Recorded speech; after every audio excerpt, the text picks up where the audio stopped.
আজ মমতাদির পানি বের করেছে, সরি মমতাদির থেকে পানি নিয়েই ছাড়বো। আমরা যখন তিস্তা ব্যারেজের দিকে যাচ্ছিলাম তখন রাস্তার মাঝখানে এরকম ঝুলন্ত বড়ইয়ের দোকান দেখতে পাচ্ছিলাম।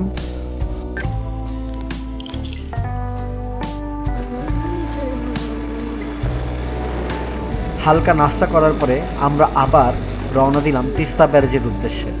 জীবনের এই প্রথম তিস্তা ব্যারেজ দেখতে যাচ্ছি। তিস্তা নদী এবং তিস্তা ব্যারেজ নিয়ে জীবনে অনেক রিপোর্ট শুনেছি। আজ আল্লাহ তাআলা তৌফিক দিয়েছেন তিস্তা ব্যারেজ দেখার। চলুন আমাদের সাথে তিস্তা ব্যারেজের দিকে।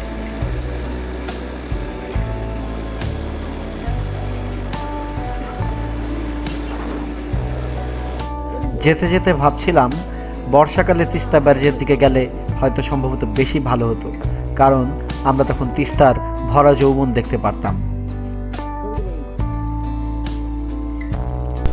আমরা যখন তিস্তা ব্যারেজের দিকে যাচ্ছিলাম তখন রাস্তার মাঝখানে এরকম ঝুলন্ত বড়ইয়ের দোকান দেখতে পাচ্ছিলাম। উনি একজন ঝুলন্ত বড়ইয়ের দোকানদার, বিক্রেতা। এগুলো কি বড়ই? আপেল আপেল বড়ই, আপেল বড়ই। এগুলো কি হিসেবে বিক্রি করেন? 80 থেকে 110, 20 থেকে 80 থেকে 110। সেটা আপনার বাগানের? আমার পাশে লোকে আমরা কিনে নিয়ে গেছি। কোথায়? এই যে এইটাই বড়ই বাগান? এই পাশে ওই যে দেখেন, এই যে বড়ই বাগান, নেট দিয়ে রেখেছে যাতে পাখিরা এই বড়ই খেতে না পারে। হ্যাঁ, পাখিরা এই বড়ই যাতে নষ্ট করতে না পারে। এই যে বড়ই বাগান দেখতে পাচ্ছেন, নেট দিয়ে রেখেছে, এবং বড়ই বাগানের পাশেই বড়ইয়ের দোকান।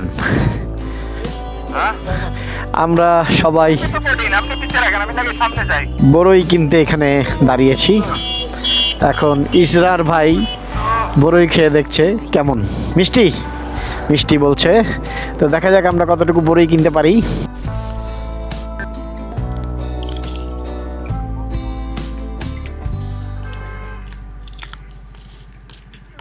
মিষ্টি আছে, মিষ্টি আছে।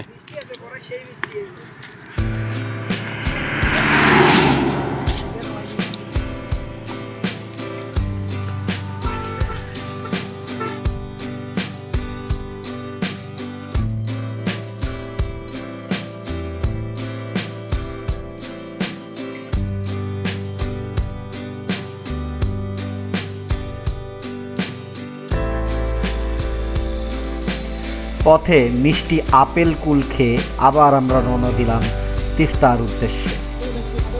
এখন দুপুর হয়ে গিয়েছে প্রায়।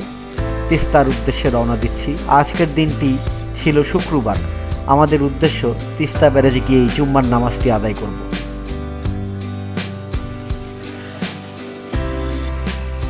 এই রাস্তাটা খুবই সুন্দর ছিল, দুই পাশেই উঁচু উঁচু গাছের সারি।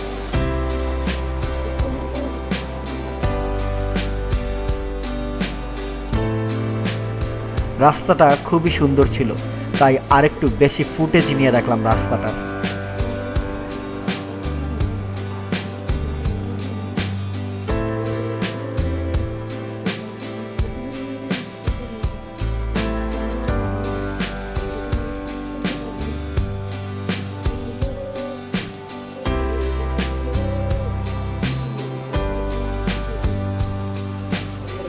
আমরা এখন তিস্তা ব্যারেজের সামনে এসে পড়েছি। এই যে তিস্তা ব্যারেজের ঢোকার গেট, বাঁ পাশেই দেখতে পাচ্ছেন আপনারা তিস্তা নদী। এখানে নৌকা দিয়ে মাছ ধরছে জেলেরা। যদিও নদীতে তেমন একটা পানি নেই, তারপরও এই কম পানিতেই কিন্তু জেলেরা বেশি বেশি মাছ শিকার করে থাকে।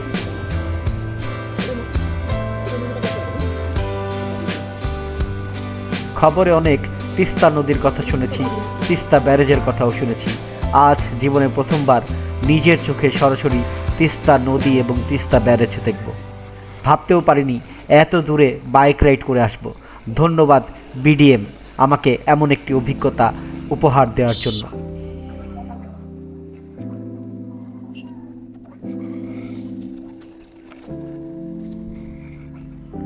আমরা একটি ছায়াযুক্ত স্থান খুঁজছি যেখানে মোটরসাইকেলগুলো রেখে আমরা কিছুক্ষণ রেস্ট নিতে পারবো। আর এখন যেহেতু জুম্মার নামাজের সময় হয়ে গিয়েছে, আমরা জুম্মার নামাজ পড়তেও যাব।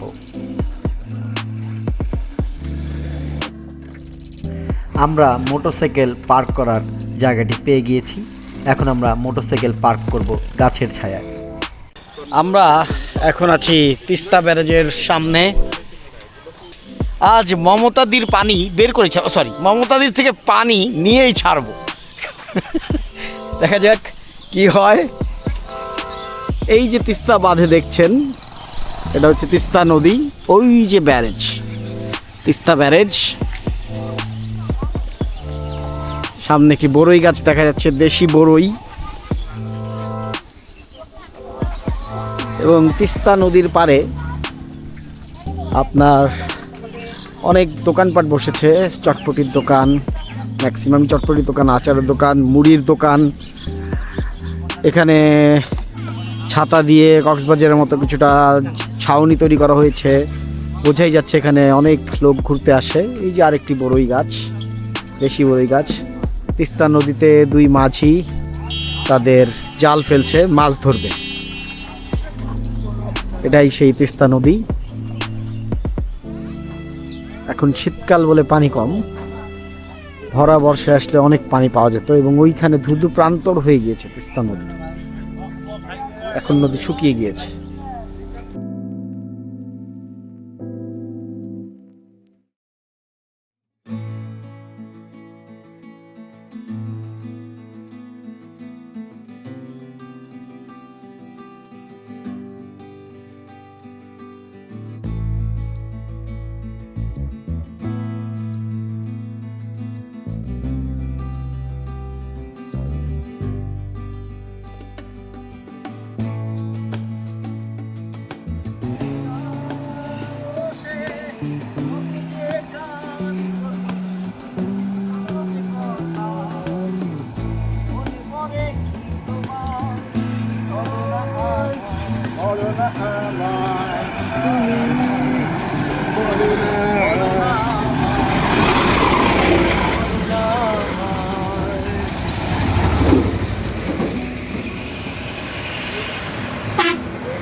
আমরা জুম্মার নামাজ পড়ে নিয়েছি, তারপরে কিছু ছবি তুলেছি, এরপরে আবার রওনা হলাম গাইবান্ধার উদ্দেশ্যে। আজকের রাতটা গাইবান্ধায় হোটেল SKSিনে থাকব। পরবর্তী এপিসোডের নতুন আপডেট পাওয়ার জন্য আমাদের চ্যানেলের সাথেই থাকুন।